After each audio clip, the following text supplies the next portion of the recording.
নমস্কার দর্শক বন্ধুরা, শিক্ষাবিজ্ঞান বিষয়ে পশ্চিমবঙ্গ স্কুল সার্ভিস পরীক্ষা প্রস্তুতির পঞ্চম পর্বে আপনাদের সকলকে স্বাগত। আজকের পর্বে আমরা শিক্ষার লক্ষ্যের উপর 25টি প্রশ্ন নিয়ে আলোচনা করব। প্রশ্নগুলি হলো: প্রশ্ন নম্বর 1, শিক্ষার লক্ষ্যের প্রয়োজন, কারণ শিক্ষার নির্দিষ্ট লক্ষ্য না থাকলে ক, ব্যক্তির আচরণধারা পরিবর্তনের প্রচেষ্টা সার্থক হবে না। খ, শিক্ষাক্ষেত্রে আমাদের প্রয়োগ কৌশল যান্ত্রিক হয়ে পড়বে। গ, শিক্ষার অগ্রগতি সঠিকভাবে পরিমাপ করা যাবে না। ঘ, উপরের সবকটি। উত্তর ঘ, অর্থাৎ উপরের সবকটি। প্রশ্ন নম্বর 2, শিক্ষার লক্ষ্য যুগে যুগে পরিবর্তিত হয়ে এসেছে, অর্থাৎ শিক্ষার লক্ষ্য পরিবর্তনশীল, কারণ ক, শিক্ষা হলো একটি গতিশীল প্রক্রিয়া। খ, সমাজ ও ব্যক্তির চাহিদা পরিবর্তনশীল। গ, শিক্ষাবিদ, চিন্তাবিদ ও রাষ্ট্রনায়কদের জীবনাদর্শের মধ্যে পার্থক্য। ঘ, উপরের সবকটি। উত্তর ঘ, অর্থাৎ উপরের সবকটি। প্রশ্ন নম্বর 3, কোন সময়ে শিক্ষার মূল লক্ষ্য ছিল মানুষের জৈবিক ও প্রাথমিক চাহিদাগুলির পরিতৃপ্তিতে সহায়তা করা? ক, আদিম যুগে। খ, বৈদিক যুগে। গ, মধ্যযুগে। ঘ, আধুনিক যুগে। উত্তর ক, অর্থাৎ আদিম যুগে। প্রশ্ন নম্বর 4, প্রত্যেক শিশুকে তার সামাজিক শ্রেণী অনুযায়ী বৃত্তিমুখী প্রশিক্ষণ দেওয়া ছিল শিক্ষার লক্ষ্য। কোথাকার শিক্ষার? ক, প্রাচীন ভারতীয় শিক্ষার। খ, প্রাচীন মিশরীয় শিক্ষার। গ, প্রাচীন চৈনিক শিক্ষার। ঘ, প্রাচীন গ্রিসের শিক্ষার। উত্তর খ, অর্থাৎ প্রাচীন মিশরীয় শিক্ষার। প্রশ্ন নম্বর 5, শিক্ষার লক্ষ্য ছিল সমাজের প্রাচীন কৃষ্টি ও রীতিনীতির সঙ্গে ভবিষ্যৎ নাগরিকদের পরিচয় ঘটানো এবং ওই বিষয়ে যথোপযুক্ত প্রশিক্ষণ দেওয়া। কোথাকার শিক্ষার লক্ষ্য? ক, প্রাচীন ভারতীয় শিক্ষার। খ, প্রাচীন মিশরীয় শিক্ষার। গ, প্রাচীন চৈনিক শিক্ষার। ঘ, প্রাচীন গ্রিসের শিক্ষার। উত্তর গ, অর্থাৎ প্রাচীন চৈনিক শিক্ষার। প্রশ্ন নম্বর 6, চীন দেশে শিক্ষার লক্ষ্য ছিল প্রাচীন রীতিনীতি ও বিধানগুলিকে আক্ষরিক অর্থে অনুশীলন করা। কে বলেছেন? ক, ফ্রয়েবেল। খ, চান চিন ফু। গ, এডওয়ার্ড জে পাওয়ার। ঘ, কনফুসিয়াস। উত্তর গ, অর্থাৎ এডওয়ার্ড জে পাওয়ার। প্রশ্ন নম্বর 7, প্রাচীন ভারতের শিক্ষার লক্ষ্য কি ছিল? ক, আনন্দ উপলব্ধি। খ, সৌন্দর্য উপলব্ধি। গ, আত্মজ্ঞান ও আত্ম উপলব্ধি। ঘ, জ্ঞান উপলব্ধি। উত্তর গ, অর্থাৎ আত্মজ্ঞান ও আত্ম উপলব্ধি। প্রশ্ন নম্বর 8, প্রাচীন সভ্যতার কেন্দ্রবিন্দু কোথায় ছিল? ক, চীন। খ, গ্রিস। গ, ভারত। ঘ, রোম। উত্তর খ, অর্থাৎ গ্রিস। প্রশ্ন নম্বর 9, প্রাচীন গ্রিসের অন্যতম নগররাষ্ট্র স্পার্টার শিক্ষায় বেশি জোর দেওয়া হতো। ক, সমাজ ব্যবস্থার উন্নতির উপর। খ, ব্যক্তি জীবনের উন্নতির উপর। গ, ব্যক্তি ও সমাজ উভয়ের উন্নতির উপর। ঘ, উপরের কোনটিই নয়। উত্তর ক, সমাজ ব্যবস্থার উন্নতির উপর। প্রশ্ন নম্বর 10, প্রাচীন গ্রিসের অন্যতম নগররাষ্ট্র এথেন্সের শিক্ষায় বেশি জোর দেওয়া হতো। ক, সমাজ ব্যবস্থার উন্নতির উপর। খ, ব্যক্তি জীবনের উন্নতির উপর। গ, ব্যক্তি ও সমাজ উভয়ের উন্নতির উপর। ঘ, উপরের কোনটিই নয়।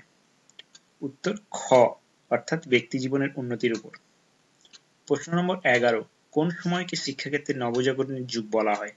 ক, সপ্তদশ শতাব্দীকে। খ, অষ্টাদশ শতাব্দীকে। গ, নবম শতাব্দীকে। ঘ, পঞ্চদশ শতাব্দীকে। উত্তর খ, অর্থাৎ অষ্টাদশ শতাব্দীকে। প্রশ্ন নম্বর 12, শিশুরা সৎ ও স্বাধীন হয়ে জন্মায়, কিন্তু আমাদের মনুষ্য সমাজ তাদের আবদ্ধ করে এবং অসৎ করে তোলে। কে বলেছেন? ক, রুশো। খ, বিবেকানন্দ। গ, রবীন্দ্রনাথ ঠাকুর। ঘ, প্লেটো। উত্তর ক, অর্থাৎ রুশো। প্রশ্ন নম্বর 13, রুশো কোন দেশের লোক ছিলেন? ক, ফ্রান্স। খ, আমেরিকা। গ, ইংল্যান্ড। ঘ, জার্মানি। উত্তর ক, অর্থাৎ ফ্রান্স। প্রশ্ন নম্বর 14, শিক্ষার আধুনিক লক্ষ্য হলো ক, কেবল ব্যক্তির পরিপূর্ণ বিকাশ সাধন করা। খ, কেবল সমাজের পরিপূর্ণ বিকাশ সাধন করা। গ, ব্যক্তি ও সমাজ উভয়ের পরিপূর্ণ বিকাশ সাধনের সঙ্গে সঙ্গে তাদের মধ্যে গতি সঞ্চার করা। ঘ, কোনটিই নয়। উত্তর গ, অর্থাৎ ব্যক্তি ও সমাজ উভয়ের পরিপূর্ণ বিকাশ সাধনের সঙ্গে সঙ্গে তাদের মধ্যে গতি সঞ্চার করা। প্রশ্ন নম্বর 15, রুশোর মতে শিক্ষার লক্ষ্য হলো ক শিশুর স্বাভাবিক প্রকৃতি অনুযায়ী তাকে স্বাধীনভাবে বিকাশের সুযোগ করে দেওয়া, খ শিশুকে ভবিষ্যতের উপযোগী বৃত্তি শিক্ষা দেওয়া, গ শিশুর মধ্যে নেতৃত্বদানের ক্ষমতা বৃদ্ধি করা, ঘ শিশুর মানসিক বিকাশ সাধন করা। উত্তর ক অর্থাৎ শিশুর স্বাভাবিক প্রকৃতি অনুযায়ী তাকে স্বাধীনভাবে বিকাশের সুযোগ করে দেওয়া। প্রশ্ন নম্বর 16, বৃত্তিমূলক শিক্ষা বলতে বোঝায় ক শিশুকে ভবিষ্যৎ কোনো বৃত্তির জন্য প্রস্তুত করে দেওয়া, খ শিক্ষার দ্বারা ব্যক্তিকে উপার্জনক্ষম করে তোলা, গ ব্যক্তিকে এমন কতকগুলি কর্মদক্ষতা অর্জনে সাহায্য করা যাতে করে সে ভবিষ্যৎ জীবিকা অর্জনে সক্ষম হয়, ঘ উপরের সবকটি। উত্তর ঘ অর্থাৎ উপরের সবকটি। প্রশ্ন নম্বর 17, ব্যক্তির মধ্যে অর্থনৈতিক স্বাচ্ছন্দ্য আনতে সক্ষম ক কৃষ্টিমূলক শিক্ষা, খ বৃত্তিমূলক শিক্ষা, গ নৈতিক শিক্ষা, ঘ শারীরিক শিক্ষা। উত্তর খ অর্থাৎ বৃত্তিমূলক শিক্ষা।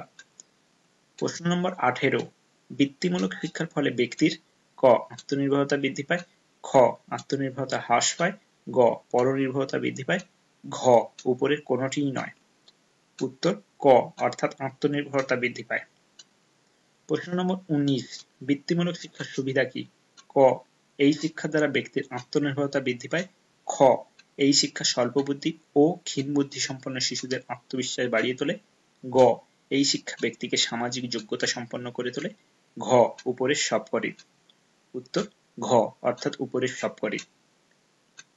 প্রশ্ন নম্বর 20, কৃষ্টি বলতে বোঝায় ক জগতে যা কিছু ভালো বা যা কিছু সুন্দর ঘটনা ঘটছে তার চর্চা করা, খ জগতে যা কিছু ভালো বা যা কিছু সুন্দর ঘটনা ঘটছে তা বর্জন করা, গ অপসংস্কৃতি, ঘ খ এবং গ।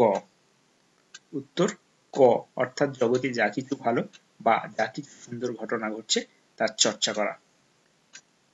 প্রশ্ন নম্বর 21, কৃষ্টি হলো মানুষের ক্ষমতার চর্চা করা যার দ্বারা ব্যক্তি স্বাধীনভাবে এবং পরিপূর্ণভাবে সমাজের সামগ্রিক সত্তার সঙ্গে একাত্ম হয়, কে বলেছেন, ক জন ডিউই, খ রবীন্দ্রনাথ, গ পেস্তালাস্সি, ঘ বিবেকানন্দ। উত্তর ক অর্থাৎ জন ডিউই। প্রশ্ন নম্বর 22, কৃষ্টিমূলক শিক্ষার সুবিধা কি, ক এই শিক্ষা শিশুকে তার সামাজিক রীতিনীতির সঙ্গে পরিচিত করিয়ে তার সামাজিক বিকাশে সহায়তা করে, খ এই শিক্ষার মাধ্যমে সামাজিক বিরোধের সম্ভাবনা দূর হয়, গ এই শিক্ষা সামাজিক আদর্শকে দৃঢ় করে এবং সমাজ জীবনের ধারাবাহিকতা বজায় রাখতে সাহায্য করে, ঘ উপরের সবকটি। উত্তর ঘ অর্থাৎ উপরের সবকটি। প্রশ্ন নম্বর 23, প্রকৃত কৃষ্টি হলো ক্ষুদ্র সামাজিক গণ্ডি থেকে মুক্তি লাভ করে বিশ্ব রাষ্ট্রের নাগরিকত্ব লাভ করা, কে বলেছেন, ক জন ডিউই, খ দার্শনিক রাসেল, গ থমাস স্যামুয়েল কুন, ঘ বিবেকানন্দ।